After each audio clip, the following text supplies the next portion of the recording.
Well, I always feel like I need to say a person's full name, Okay. and then once you hear your full name, then you kind of can assume that we've started.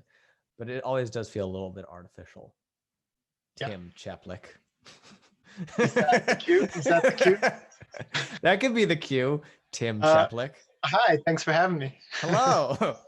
um, Welcome to this very professional show that we're doing.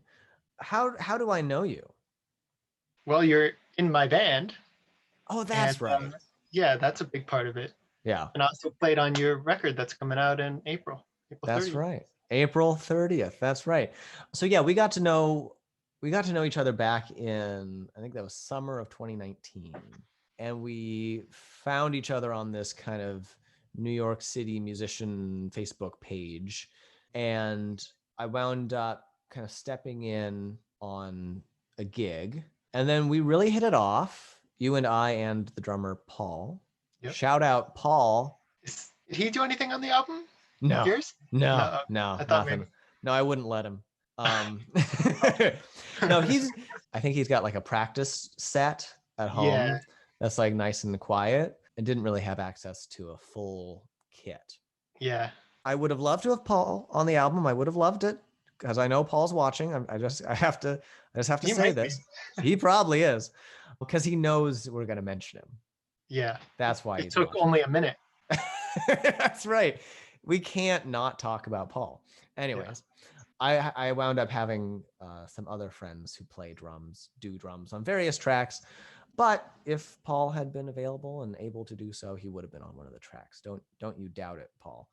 Anyways, so yeah, I played this gig with you and I got along with you guys really well. I felt we clicked to a certain Yeah. Felt extent. good. And we played, I think in 2019, I played maybe like 3 gigs with you guys. And then Yeah.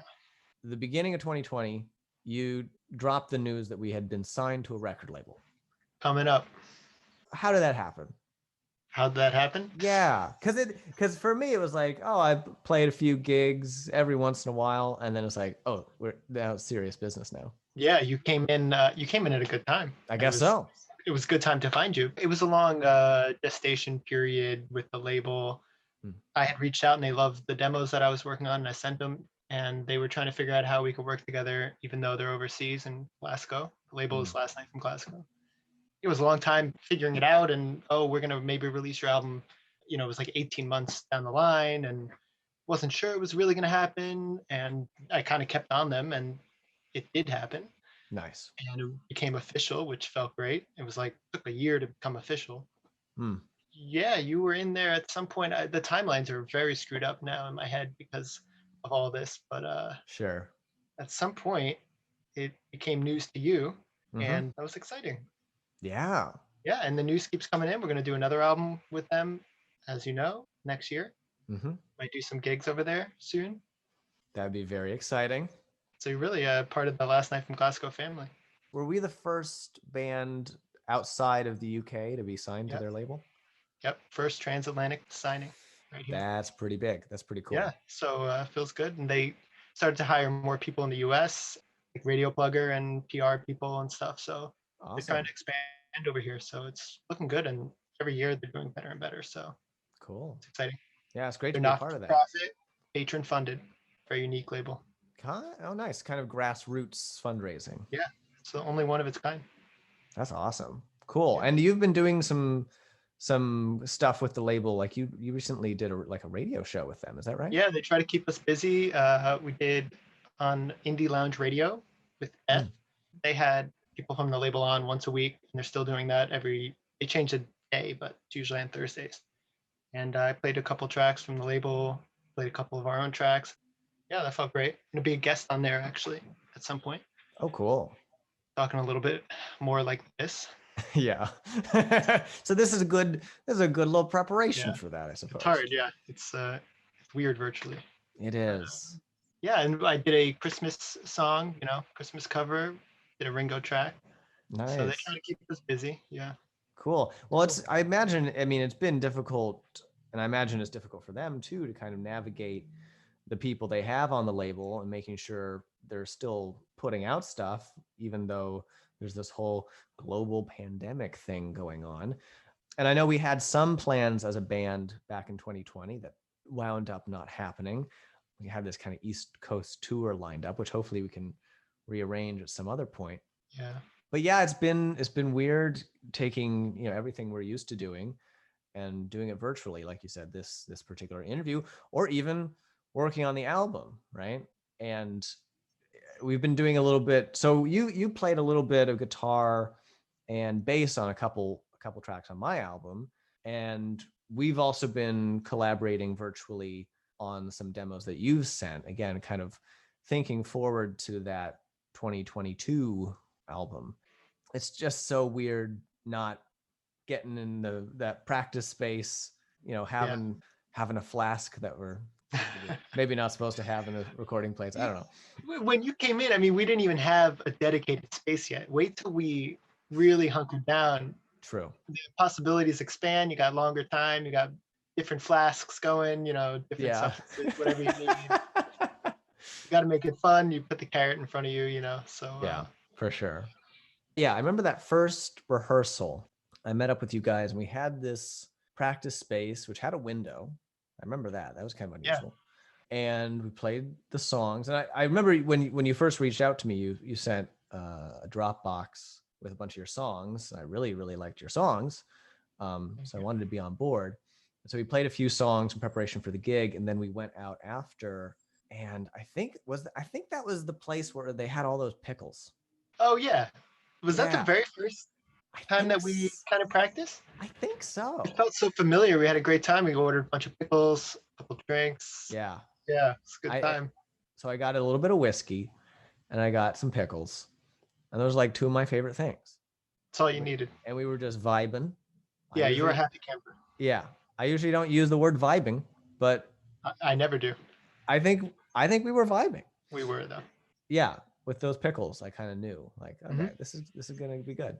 I can't remember the name of the place, but I think I could find it if we were walking from that practice space. I think so. Big place on the corner.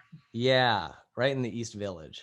Yeah. Got to find that place again. One of these days when things open up again. So we were griping a little bit earlier about social media. I know on our Instagram, you keep uploading these really nice naturey photos. Where are those from? Yeah, we try to. My girlfriend Christina helps me out a lot. She's often credited as Penelope V. So you may recognize that from the back of the album. So we try to work in batches sometimes. So we go up to my dad's upstate. He won't be there until we'll take over the house, and it'll be great. A lot of land. Looks so different in every season. We just try to get pictures at once or videos and whatnot, so I can just kind of stay on top of posting, which has been less fruitful than I wish. But it's kind of fun, just like throwing stuff out there and whatever.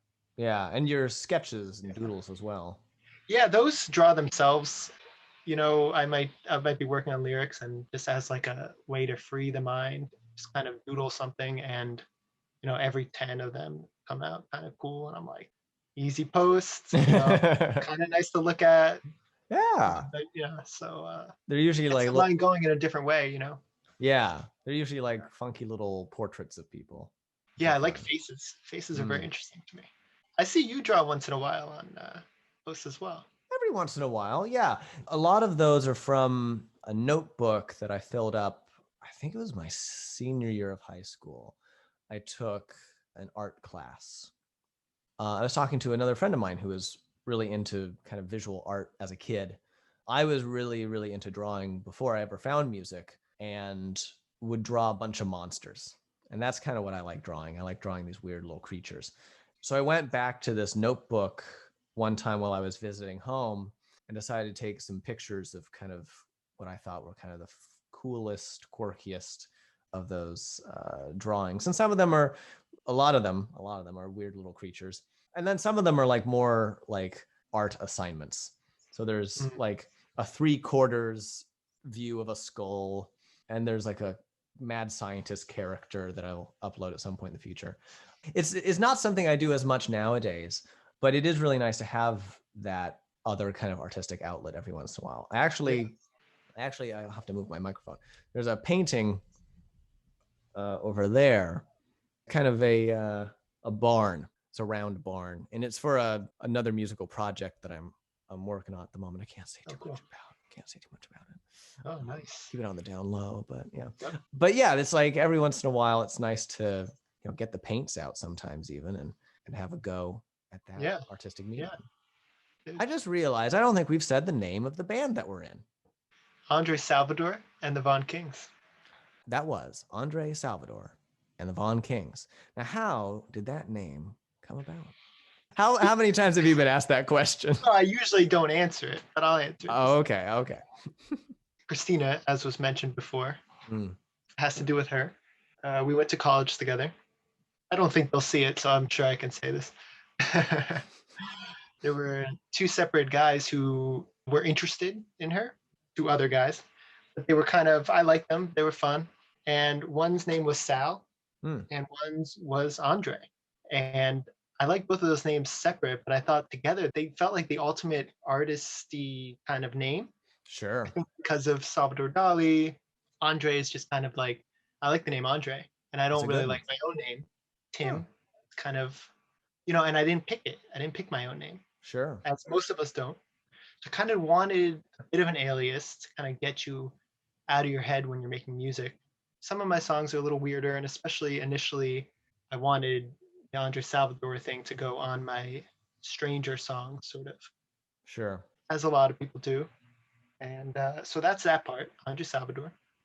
But I needed something more, and I wanted it to not just sound like a solo guy. Sure.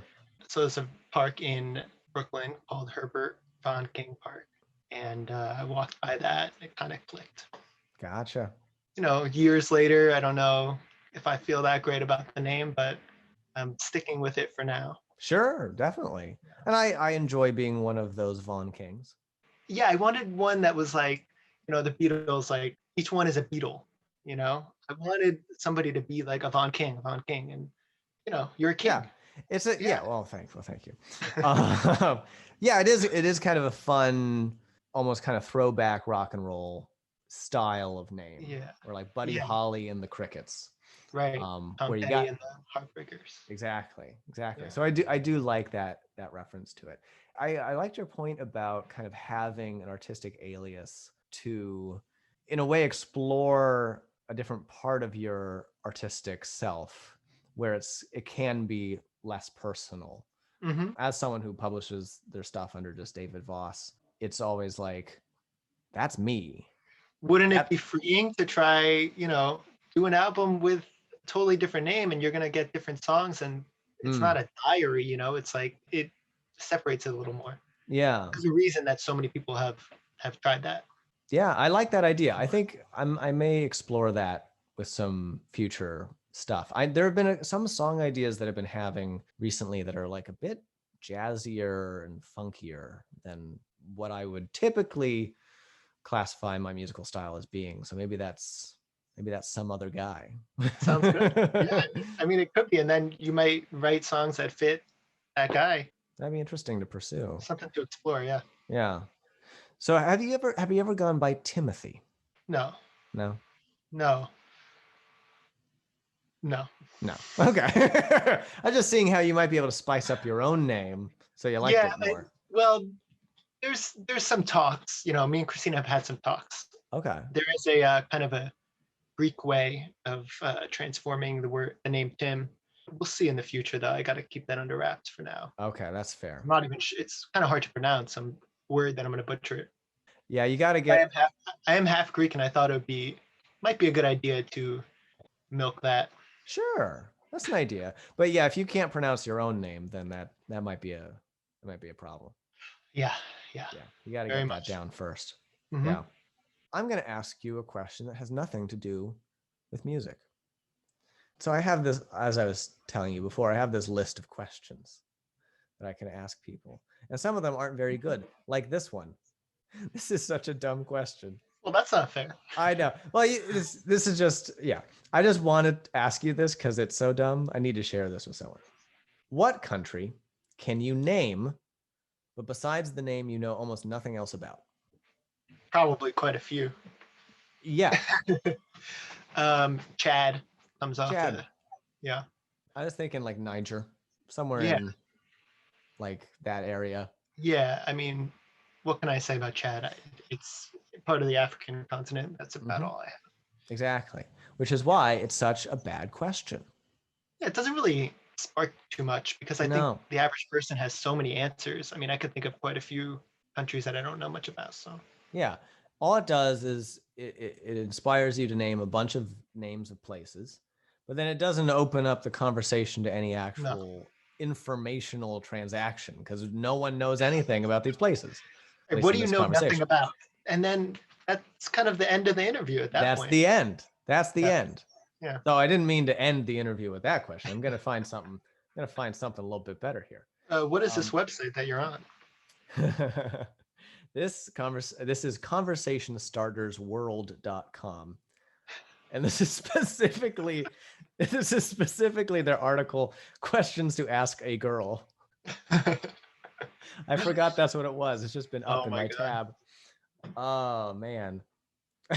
I forgot that was the one that I was on. How do Imagine you you're on a date and you ask that question. Oh my goodness. You're dead. You're dead in the water Date's over. as soon as you do. This is an interesting one. I don't how do you feel about physical affection? It's highly dependent Hmm, on the person, giving, receiving, the context, public, private. It's highly dependent. sure. It's not a great question Well, no, that for a girl. well no. Actually, that wasn't the question. I was just kind of leading into this question. But like in Uh, terms of like in public cultural like handshake, hug type contact. yeah, I'm pretty okay with that in Okay. general. Okay. Yeah, So if you could replace the handshake as a greeting, what interesting new greeting would you replace it with? maybe something eyes based because they're so kind of important. So that's kind of instead of physical contact, maybe some kind of eye contact code, Okay. maybe a couple big blinks. I have to try it out in front of a mirror, Sure. maybe a wink. That'd be a nice way to say hi. I think people think the wink is pretty creepy nowadays. Well, we're talking about switching it over to a form of Yes. greeting. It might take a while to catch on. It would take a little bit, but I think there's room to kind of reclaim the wink as a societally acceptable eye twitch. Yeah, currently they're hard to interpret. Hmm.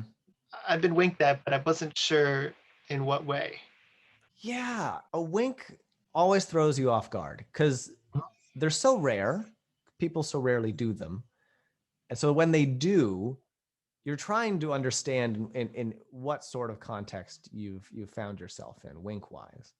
That's why people wink. They want to kind of throw you off sometimes. Maybe, Yeah. maybe that's it. I like a good eyebrow. Some of the same problems though. Yeah, I guess so. Would you say a wink is creepier than an eyebrow, or vice versa?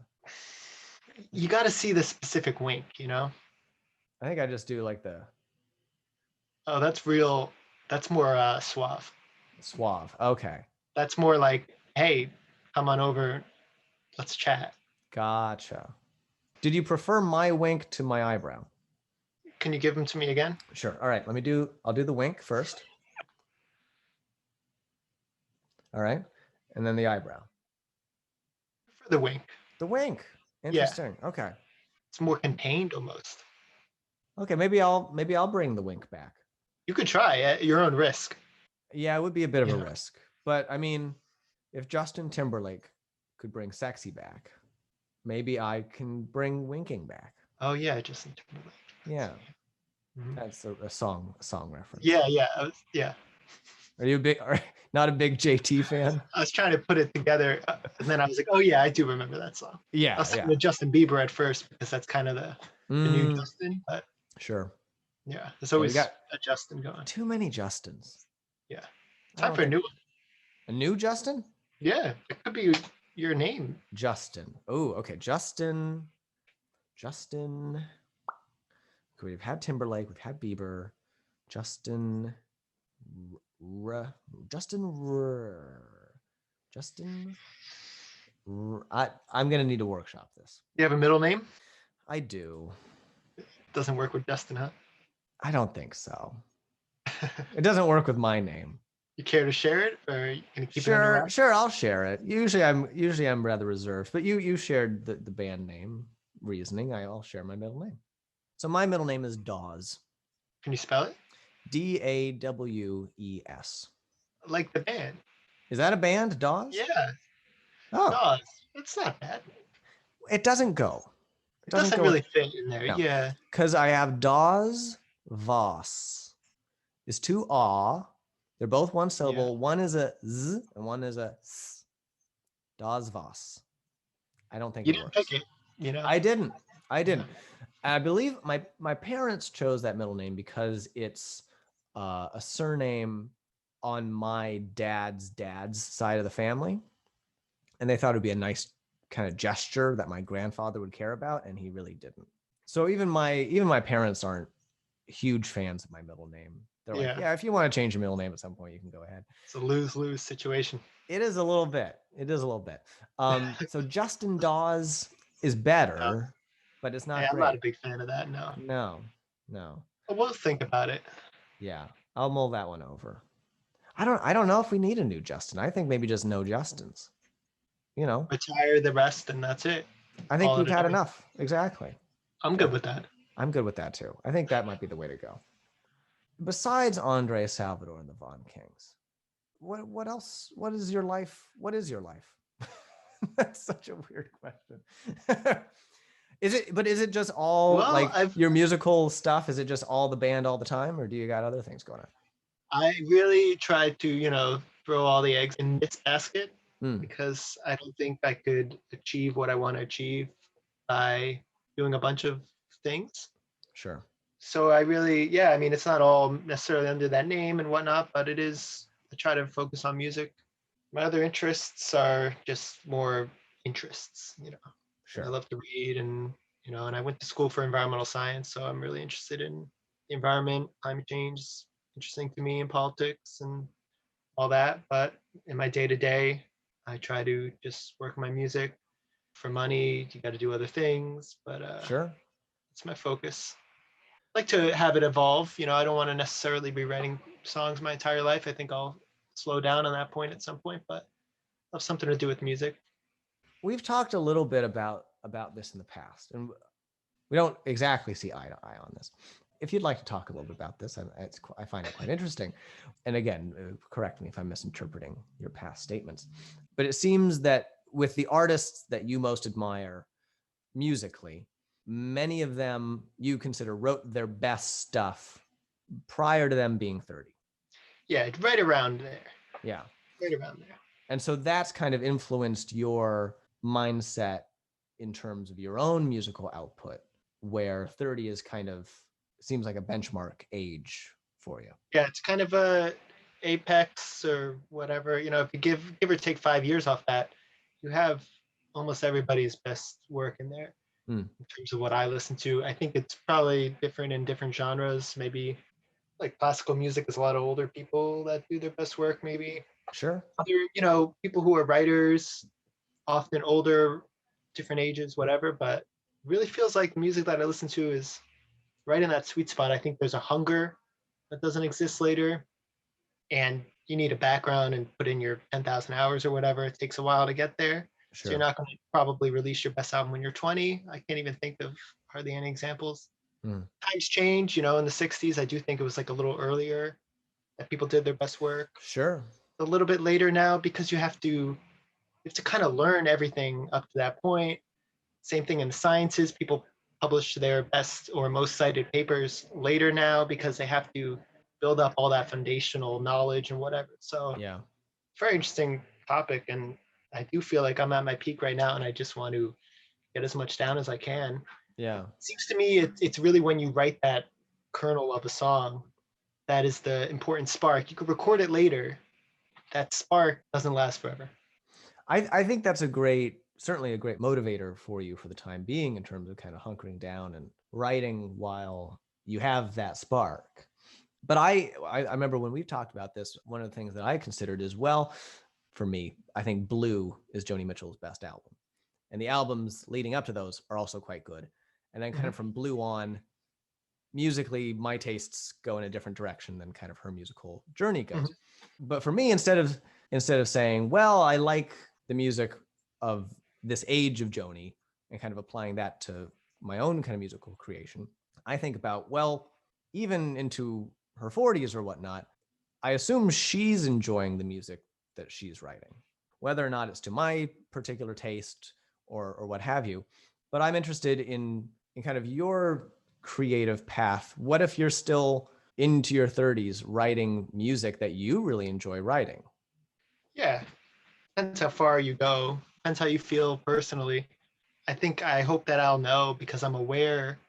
I think I'm highly aware of this because I find it interesting and I think about it. So I hope that I'm aware that my output is decreasing. And at some point, some people don't care and they just like to release music. I mean, you can think of a lot of older artists that haven't released their best material in decades. Sure. They're still doing it. It's still maybe pretty good. They might get a great song once in a while. Mm-hmm. So that's just their choice because they just love doing it or whatever. Yeah. Some people just stop and they just want to have their material be that collection that's their best work, and maybe they move on to something else that they might find they're better at that age, and they're hungry to do something else. Or yeah, I'll have to see how it goes. Depends Yeah. on your success level as well and all that stuff. And yeah, And maybe that would be a point where a change of name or nomiker would be appropriate. Where it's like, well, I think that particular sound or that particular, as you said, spark was very much there in that output. I want to still make my stuff, but maybe it's of a kind of a different. yeah. I Maybe could you think of wouldn't some be examples. where it's like, I still want to put this stuff out. It's just I don't want it necessarily connecting immediately back to that. That's almost the best of both worlds. I think Yeah. when people do that, I think of like Stephen Malcolmus and from Pavement and Jarvis Cocker from Pulp. Like, yeah, they still do great work later. There are exceptions to the rule, but that just kind of makes it more of a rule to me.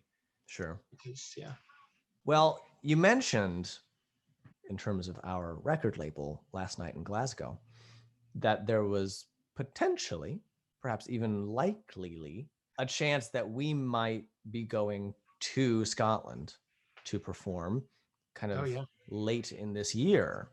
hmm What are you most excited about as far as that trip goes? And it can be multiple things. yeah. Well, Lay it out the yeah. I list. mean, I'm scared that it's not going to happen on that timeline, but I hope Sure. that it does. And what I'm excited about is playing new stuff because I've been working on new songs and I'm like, hey, these are great. I feel great about some of the things that I'm Mm, working on, but you're just stuck in the room, can't play them, you can't really show them, you can't release them. I'm just dying to play the songs that I've written recently because you always like the songs that you wrote recently, I feel like. And yeah, it feels great. I can't wait to practice a few of them and get out there. that's gonna be awesome. I'm wildly impatient Yes. to play. I'm sitting on a bunch of material. I'm just dying to get out there. Yeah, it's hard not to be kind of raring to go after all this time. Yeah. It's a great creative atmosphere. And it's always good to see you and Paul. Yeah, you, Paul, as well. If he's still listening. Yeah, this is probably a little late in the video. He's probably clicked off by now. Comment below, Paul, if you're still watching. I mean, we'll have to have another get together in a park in the meantime. Yeah. Able to get in the same room and jam. As soon as we can, we'll figure it out. Sounds good. Paul's coming back soon, and we'll get it. Yeah. Tim Cheplick, thank you very much for talking with me this fine afternoon. Thanks for having me, David Dawes, boss. There it is. It's a mouthful. It is. It is. Anyways, yeah, if you want to hear Tim's stuff on my album, well, you only have to wait until the 30th of April, and then you'll be able to hear him on Living Someone Else's Dream and playing some bass. I think it came out really nice. Yeah, I really dig that sound. And also playing bass on Silver Buttons, which is a fun arrangement as well. Yeah, it's cool. Or in the meantime, if you can't wait to hear Tim playing stuff, if you can't wait until the 30th, well, you can check out the album that we released last year. Yes, it was last year already. That's so weird. In 2020, summer, a self-titled album, Andre Salvador and the Vaughn Kings. You can find it on Spotify and everywhere you can find Please stuff. do. Yeah. And even though I didn't play on it, it's still good. It's still really good. And I'll be on the next. Live. Oh yeah, you'll be on the next one. Yeah, I'll be on the next one. And if you hear us live, I'll be there. Come out to Scotland if we're there. Hopefully that works out. Until then, thank you very much. Have a good rest of your day. Thank you. You too.